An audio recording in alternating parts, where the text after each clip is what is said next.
지금 우리는 낙심할 일이 많은 때를 살아가고 있습니다.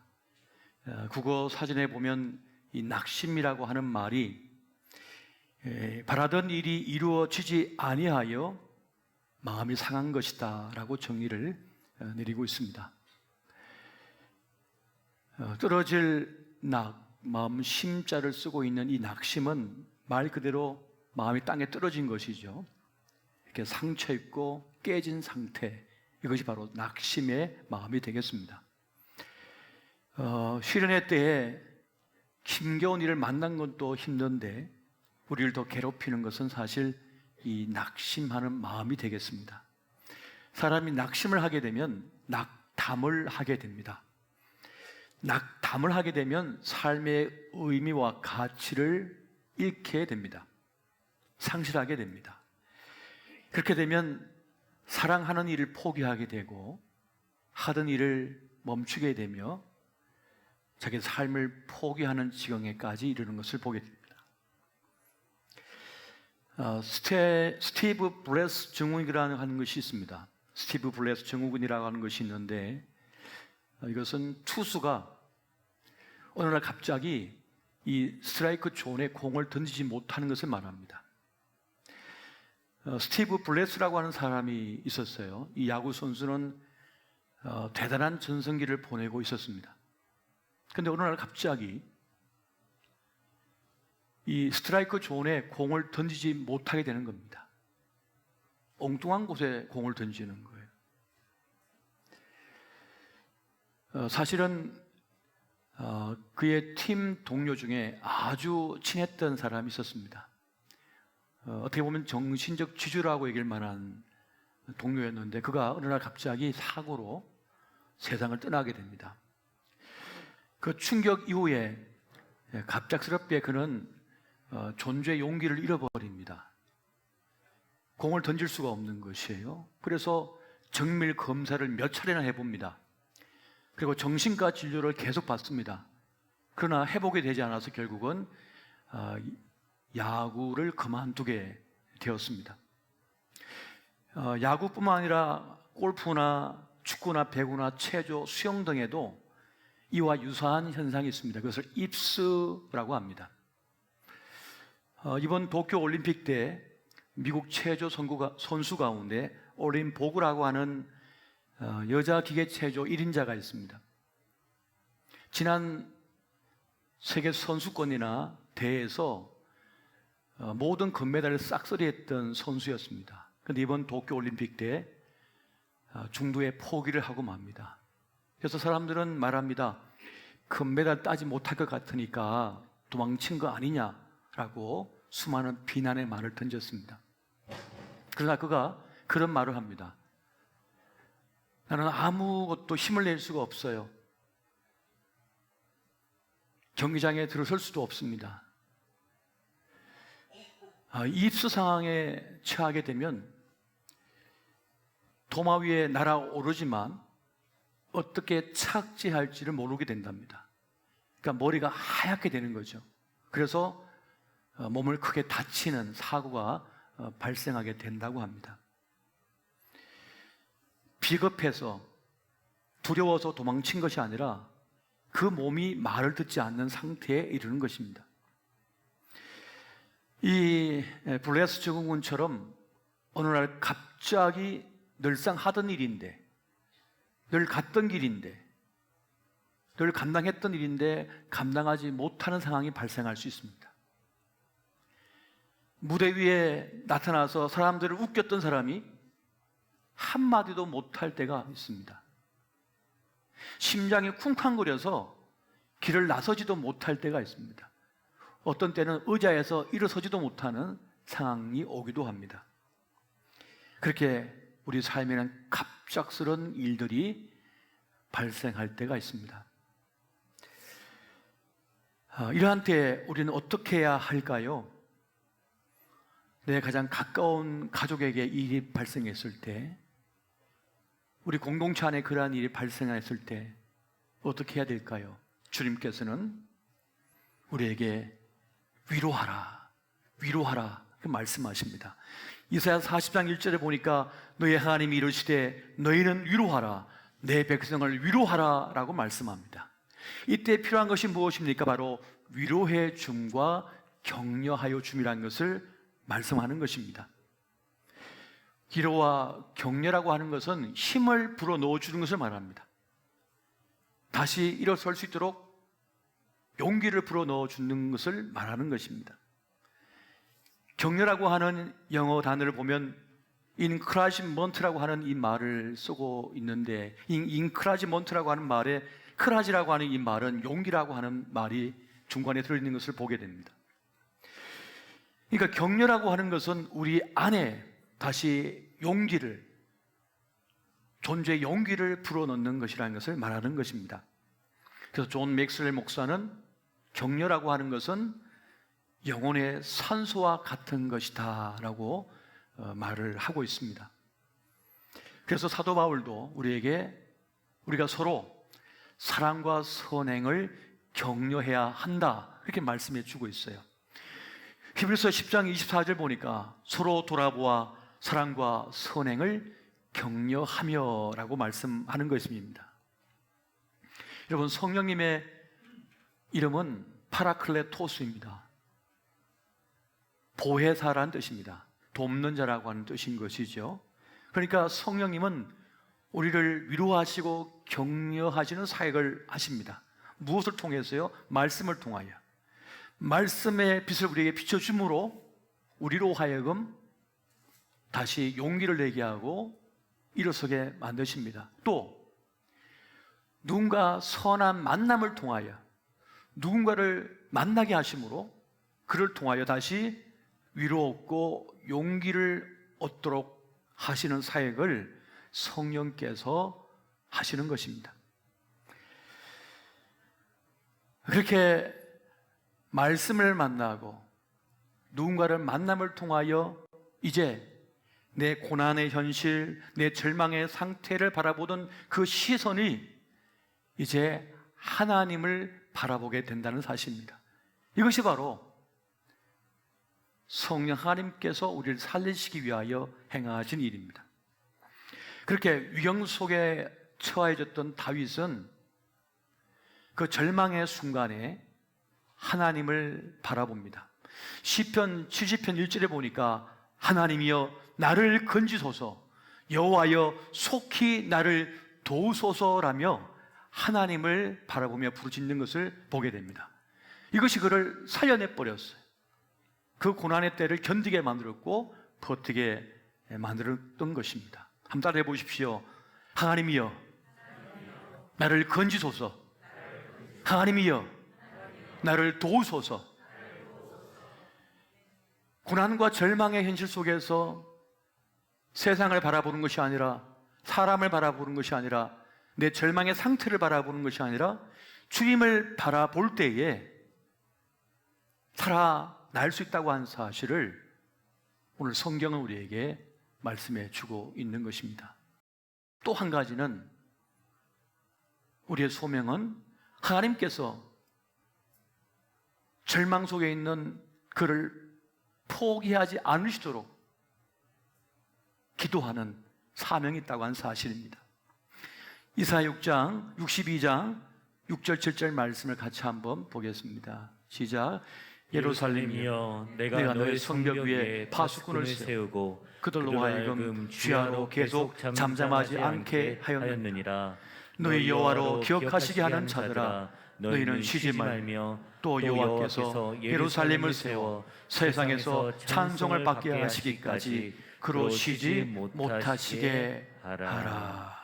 아멘. 여호와로 기억하시게 하며 쉬지 못하시게 하도록 하는 사명이 우리에게 있다는 것입니다.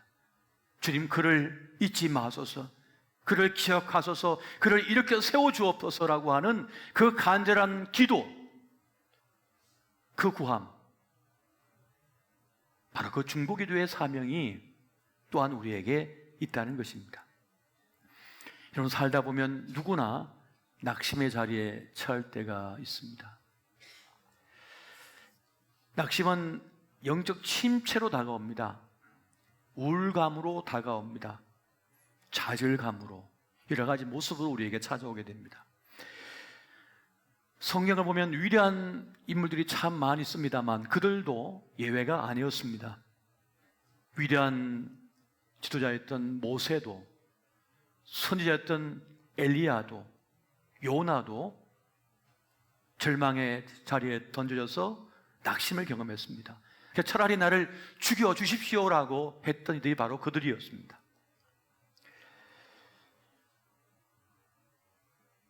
낙심의 자리에 있을 때, 또 낙심의 자리에 처하는 것은 어떻게 오는 것이고 어떻게 벗어날 수 있는 것일까요? 어떻게 낙심이 찾아오며 어떻게 해야 낙심을 벗어날 수 있을까요? 베드로는 예수님의 제자들 중에 유일하게 바다 위를 걸었던 사람입니다. 바다를 걸으셨던 주님처럼 함께 바다를 걸었던 사람이었습니다. 그런데 그가 순간 주님을 바라보던 시선을 멈추고 풍랑이 있는 바다를 바라보자 두려움 속에 빠져 그만 바다에 들어가 버리고 말았습니다. 빠져버리고 말았던 것이에요. 주님을 바라볼 때는 물 위를 걸었으나, 풍랑이 있는 그 길을 걸어내었으나 주님을 바라보는 눈을 멈추고 세상을 바라볼 때, 이 고난의 자리를 바라볼 때 그는 쓰러지고 말았던 것입니다. 그래서 성경은 말씀합니다. 믿음의 주여 온전케 하신 이인 예수를 바라보라. 주님을 바라보라고 말씀해 주고 있습니다.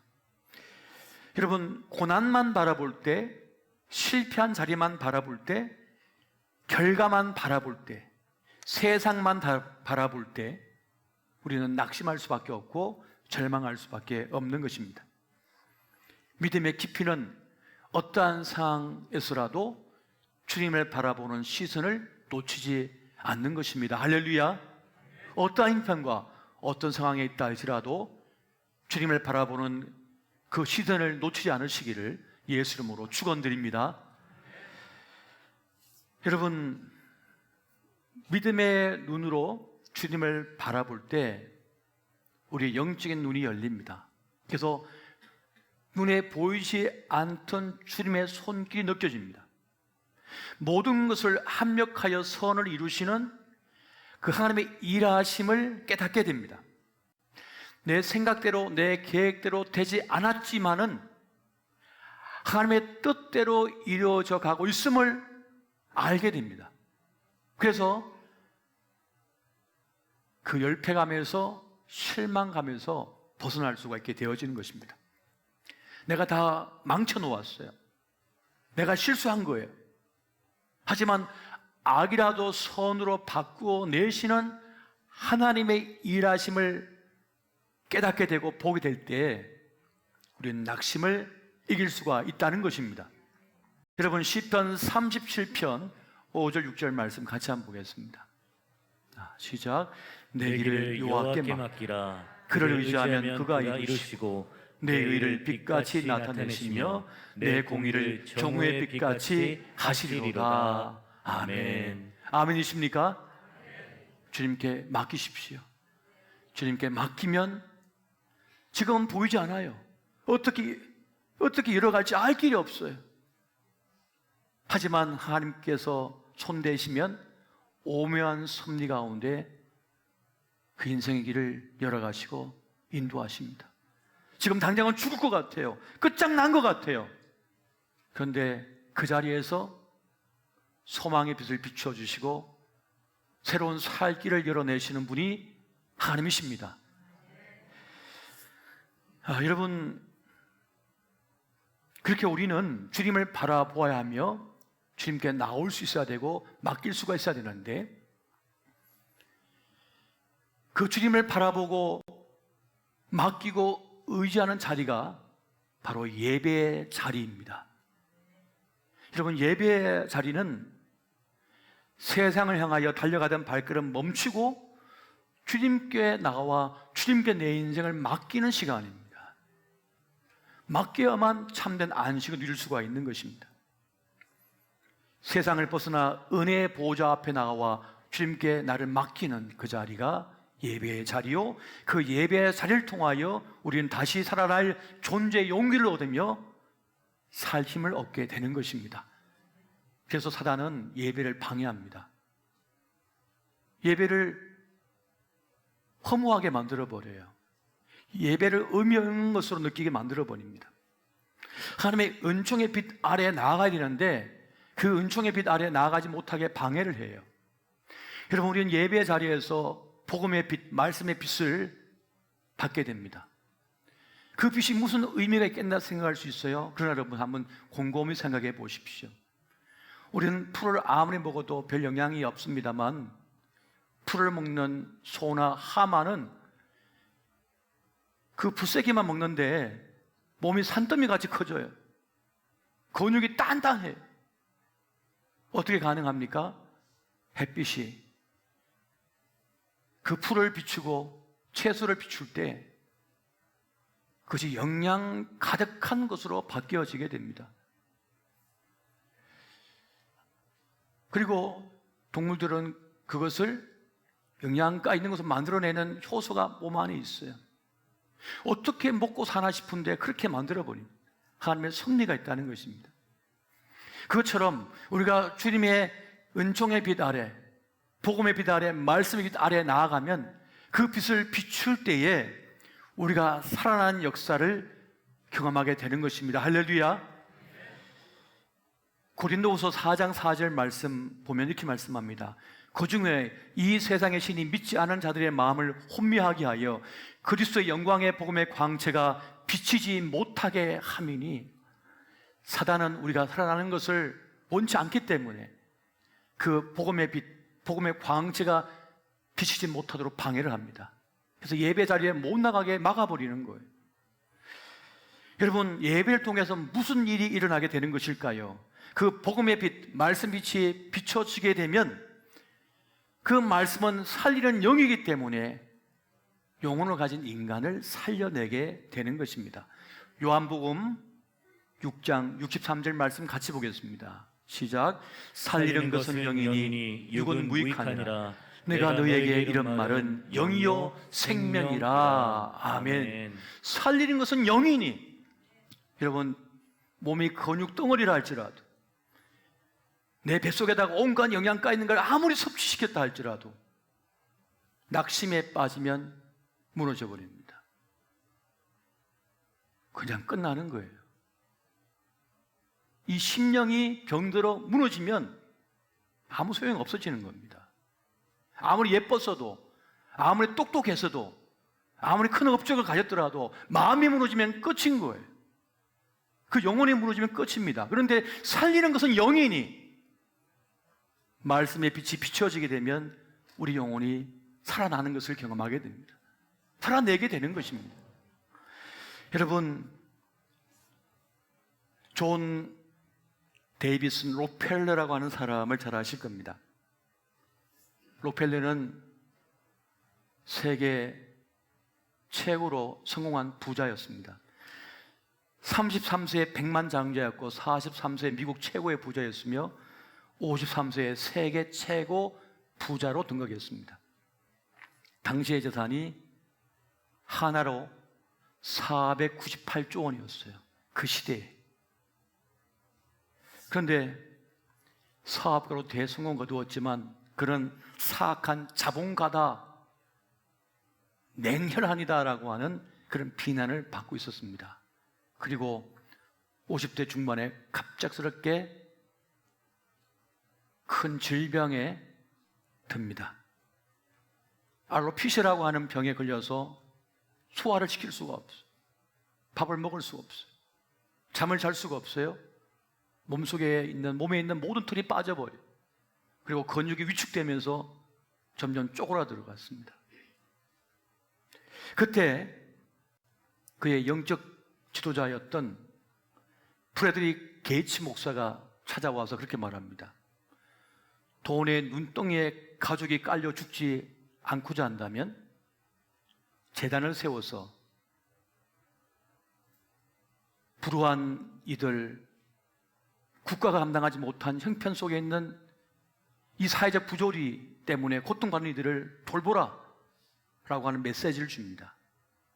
그래서 록펠러 재단을 세워서 그 재산을 나누는데 모든 에너지를 쏟게 됩니다.